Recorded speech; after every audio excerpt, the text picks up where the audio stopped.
来看今仔早起7点左右，台中市北屯区的崇德六路甲林滨街口有一台轿车甲奥多麦相撞哦，奥多麦驾驶不幸死亡，轿车的驾驶佮乘客拢落跑，警方嘛已经通知驾驶到案来说明。另外，伫台中的沙勒，昨暗有一个70岁的妇人人过车路，互车弄死。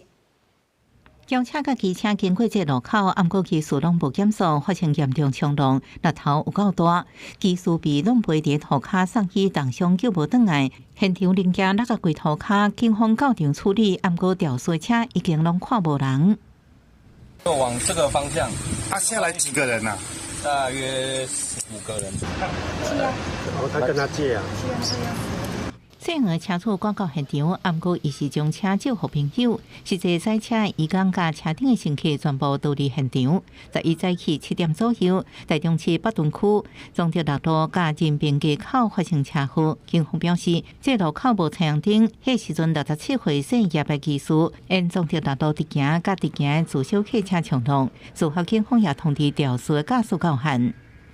肇事后离开的部分有驾驶及乘客，但人数的部分还在继续查证中。台中市的沙鹿早早暗时发生死亡车祸，细汉查甫人驶自小客车经过中清路7段的时阵，弄到要过车路的70岁姓何的妇人人，妇人人送去抢救，医院救无转来。警方调查，妇人人是参加旅游了后，伫这所在落车，就直接过车路，这路口无斑马线。双方于路口发生碰撞，造成何女头部及四肢多处撞击伤。应该可以，那可以的原因是在于它那个前后的行穿线已经离得太远，所以有允许说在前后行穿线离得太远的时候，行人可以这样穿。